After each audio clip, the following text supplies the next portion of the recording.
na opinião de vocês, como que está isso no mercado? Como que o quão relevante é essa discussão e esse assunto no mercado quando a gente fala de uso de dados para treinamento de machine learning, de inteligências artificiais no geral, e do uso de inteligência artificial para efeito de negócio? Como que vocês veem isso no mercado hoje, globalmente? Tá, começar, César? Eu gosto de história, cara. É que pra mim, assim, antes de você falar, César, as pessoas estão falando do chat agora. O problema não é o chat. A gente tem um problema anterior, mas deixa eu escutar o César primeiro.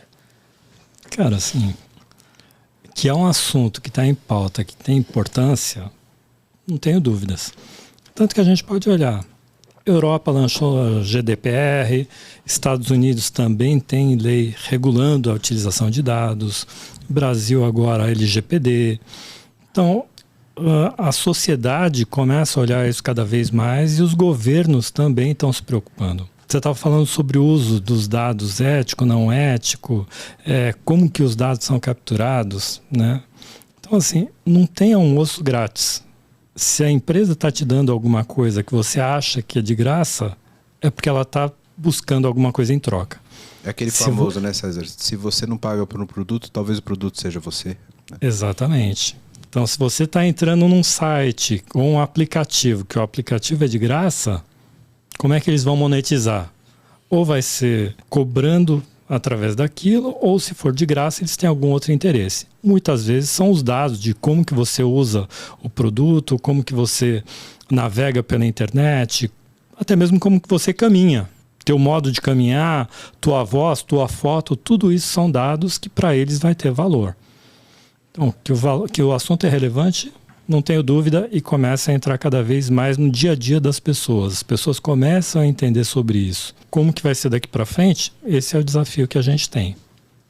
Você sabe quando as pessoas começaram a falar de ética na inteligência artificial, ética de IA, né, digamos assim, foi um caso, se não falha a memória, uns 8, 10 anos atrás, quando um carro da Tesla, essa história é muito conhecida, atropelou e matou uma pessoa nos Estados Unidos. Se não falha a memória, foi em Washington, na Califórnia. E aí começou uma discussão muito grande do tipo, e aí, quem é culpado? Porque assim, quem a seguradora aciona? O motorista? Que não é motorista. A Tesla? A infraestrutura, né? A prefeitura? Porque a loucura chega aqui. A prefeitura é responsável porque ela tem que fornecer. Isso, inclusive, foi o que começou nos Estados Unidos a apimentar os deputados a criarem leis para IA. Então, por isso que quando você fala assim, quando a gente começa a falar agora, segura os dados, que os dados para mim é uma outra coisa.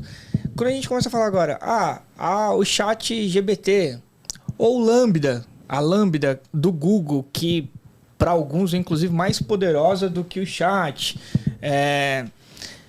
Cara, a gente tem que voltar antes, né? Será que, por exemplo, o mundo está preparado para isso? Alguns países estão, na minha concepção. Os Estados Unidos e a China estão bem... Mas quando você fala preparado, você fala do ponto de vista cultural ou regulamentar? Os dois. Cara, você vai... Assim, ó, eu estive nos Estados Unidos a última vez em 2019... Não lembro se foi 2019, 2018 que eu tava por lá. E que aqui a gente nem falava ainda de IA direito. IA é um negócio que é muito recente pra gente. Muito recente. Mas lá nos Estados Unidos você já via outdoor de empresa oferecendo produto com inteligência artificial. Na China, da última vez que eu estive aqui, falei de novo da China. Algumas pessoas até falam, né? Cara, você quer virar chinês? Falei, não, cara. Mas a China tá muito avançada. A China, o César falou agora de captura de imagem. Na China... nas principais metrópoles, quando você tá... Lembra do filme Minority Report? Sim. Isso acontece na China então, agora.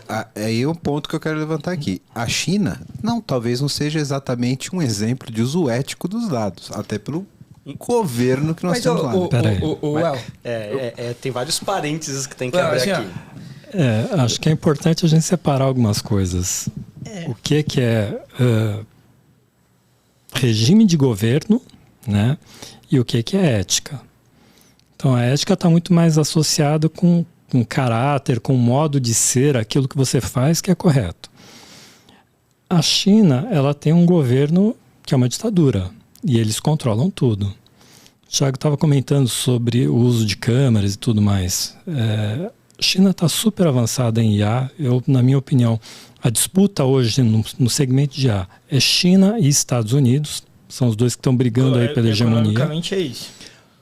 E quando o Donald Trump ele falava as restrições que ele tentou colocar para a China e tudo mais, na minha visão, por que ele fez isso? Porque quem dominar a IA nos próximos anos vai ser o protagonista do mundo. É o discurso do Biden. Quando o Biden assume a presidência dos Estados Unidos, o discurso dele dos 100 primeiros dias, 40% do discurso dele pode pegar na internet, falando da corrida da inteligência artificial, o quanto os Estados Unidos estão atrás da China. Mas eu quero botar uma pimenta aqui, né, no que o César falou. Até e só abrindo um outro parênteses. A gente começou a discutir semântica do que é ética e do que é moral. Eu já fiz o disclaimer no começo porque eu sabia que ia ser inevitável. Mas o ponto é esse, né? O quão ético é, por exemplo, um governo ditatorial que não respeita a liberdade individual ou o direito individual do indivíduo. A gente sabe, por exemplo, que em ditaduras fascistas do passado, a ciência evoluiu muito por negligenciar direitos humanos, etc.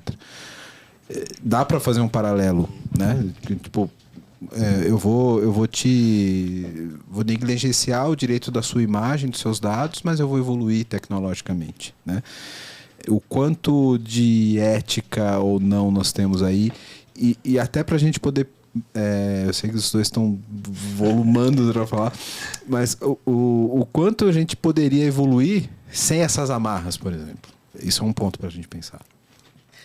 Cara, deixa eu te fazer um ponto antes, né? Que assim, esse assunto tem alguns anos já que eu estudo ele, e até esses dias eu mandei e-mail para uma professora, eu falei, eu queria publicar uns artigos de ética e IA. Quando você pergunta para algumas pessoas na China, assim, você tem algum problema de estarem te filmando na rua? Ela fala, não. Por quê? A China devolve um negócio chamado segurança. Eu vi hoje o jornal da TV de São Paulo. A quantidade de assalto que está no centro de São Paulo. Cara, ninguém tá conseguindo viver ali. Agora, se você mete uma câmera ali, o caraca, pra coibir isso, você vai ficar triste? Ou você vai virar e falar assim, não, o cara tá me filmando na rua. Você prefere ser filmado na rua ou ter seu celular furtado ou ter seu carro furtado? Começa pra mim um negócio do tipo, o quanto aquilo de fato devolve pra sociedade. A questão não é a ética, porque a ética você pega assim, ó. Tem uma grande varejista que eu falei até nas minhas aulas, que eu não vou falar mais o nome dela, porque qualquer dia eu ainda vou me ferrar com isso, mas é case público. Tem uma grande varejista no mundo que em 2014 foi acusado de racismo, de falta de diversidade. Porque ela criou uma IA, beleza? Para recrutar pessoas, porque ela recebe 10 mil currículos por dia. E ela criou uma IA. Ela foi lá e criou uma IA para selecionar esses currículos. Qual foi o problema dessa IA? Essa IA ela só recomendava pessoas brancas, homens, entre 23 e 28 anos, eu não me recordo muito bem a idade, e tinha um certo grau de escolaridade. Resumindo, ela não pegava mulher, não pegava negros, não pegava asiático, não pegava nenhum desses. E aí, onde está o problema? Viés dos dados. É o viés dos dados. Agora, voltando um pouquinho na China, só para... Então, vamos lá. Eu acho que é um lance cultural, Wellington, Thiago. 2017, um jornalista da BBC, ele foi cadastrado como se ele estivesse sendo procurado. Naquela época, a China tinha coisa de 170 milhões de câmeras espalhadas. Ele saiu pelas ruas para ver quanto tempo demoraria para ser detectado, para a polícia pegar, como se ele fosse um procurado pela polícia. Demorou 7 minutos para ele ser localizado. Naquela época, a ideia do governo chinês era colocar 400 milhões de câmeras. Se a gente considerar que a China tem 1,4 bilhões de pessoas, 400 milhões de câmeras dá uma câmera para cada 3 pessoas e meia, né? Se a gente estivesse na China, tinha uma câmera... Na verdade, tem aqui 3. Mas se a gente estivesse na China, teria uma câmera ali, governamental. 1 para 1. Enfim, e essa era a ideia deles, né? A China, inclusive, eles estabeleceram que os equipamentos roteadores e tudo mais, as câmeras de lojas e empresas privadas fariam parte dessa rede, por uma questão de segurança. Aqui no Brasil, na Bahia, foi feito o teste com isso também. Na época do carnaval, aí o pessoal começou a detectar, no primeiro ano, foram acho que 2 ou 3 pessoas ali que foram encontradas, procuradas pela polícia. No ano seguinte esse negócio já subiu para 30. Então começa no Brasil também a ter esse tipo de solução. Agora o que acontece? Em 2020 eu estava num evento e eu mencionei sobre isso, sobre você ter câmeras de segurança espalhadas com reconhecimento facial e tudo mais. Uma das coisas que me falaram foi: poxa, isso na periferia não funciona. Por quê? Porque as pessoas têm medo de serem discriminadas. Então aí a questão o que é? É a tecnologia, é o uso dos dados ou é a própria cultura que cada país tem? Então, eu posso aproveitar esse seu discurso? Porque o César comentou sobre ética, tem a ver com caráter. Vem do grego ethos, que é modo de ser. Então, toda vez que você olha ética, você está voltando para o indivíduo, para o ser, para a essência. Quando você vai para a parte da moral que você comentou, é outra palavrinha, que é mores, que é em latim, que significa costume. Beleza? E são coisas que são complementares, mas só que dependendo do contexto cultural que foi comentado, a interpretação é totalmente diferente. Então, para a China, que tem uma ditadura, o costume é um outro tipo de governo, para eles tudo bem. Porque ele vai estar recebendo de retorno, que nem o Thiago comentou, segurança, vai estar recebendo outras coisas que para eles são princípios, fazem parte da essência.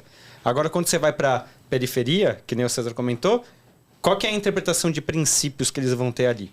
Vai ser uma coisa não ética, porque está ferindo ou está discriminando. Então, acho que tem toda uma jornada, um desenvolvimento cultural. Em alguns lugares vai funcionar, outros lugares não vai funcionar. Acho que o Thiago comentou isso também, porque vão ter países que vão estar preparados, culturas que vão estar preparadas e outras não. Então, acho que isso gera uma complexidade muito grande. Até porque, né, Rudy, como você mesmo falou, essa questão de ética e moral, dependendo do contexto cultural de cada país, passa muito por desnível socioeconômico, por exemplo, né? O que o César falou sobre essa questão de na periferia o cara achar que vai ser discriminado porque está sendo filmado, etc. Porque ele já teve essa experiência, já faz parte do DNA dele. Sim, o próprio viés de confirmação de dados que, querendo ou não, a tecnologia hoje ela é regida por elites brancas, cis, né? E pode ter um viés de dados de autoconfirmação muito grande.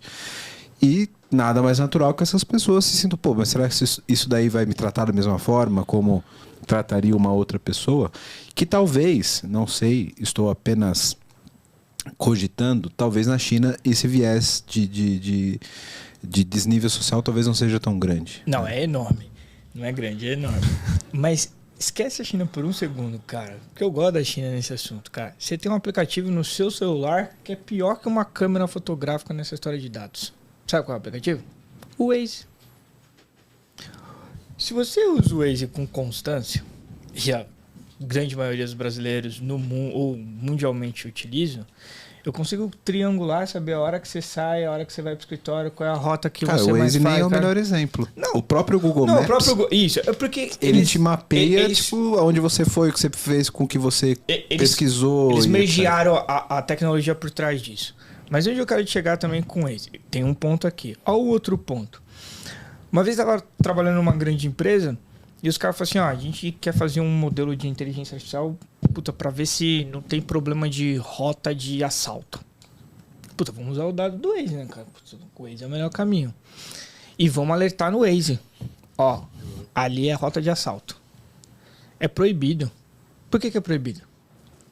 Porque se você... Olha a loucura que fica. Se você vai lá e fala assim, esse caminho aqui pelo Waze é rota de assalto. Você não vai usar aquele caminho. Se você não passa por aquele caminho, você deixa de desenvolver o comércio local. Se você deixa de desenvolver o comércio local, você deixa de desenvolver as pessoas que estão ali, economicamente falando, sociedade, o cacete, blá, blá, blá, blá. Então, você tem um problema que a gente quer levar para a tecnologia hoje em dia. E que é um problema social. Mas que é um problema social, mas que o César aqui, para mim, resumiu tudo, que assim, a gente tem um problema cultural. A gente está querendo discutir o chat LGBT agora, nesse exato momento, no Brasil, o que afeta? Cara, no Brasil a gente não sabe nem usar dados direito ainda. A gente não sabe nem fazer uma árvore de decisão simples. A gente quer falar de chat LGBT de fato. A gente não está preparado. Só uma coisinha, eu falei sobre periferia, mas não é só periferia. Não sei se vocês lembram, alguns anos atrás teve um caso lá de casal homossexual na Paulista. Os caras apanharam, né? Por nada. Simplesmente por estarem ali. Então, isso acontece na periferia, mas acontece em qualquer outro lugar. E aí a gente primeiro precisa tratar esses problemas da sociedade para que a tecnologia seja aceita. Porque as pessoas têm medo de serem filmadas por causa disso.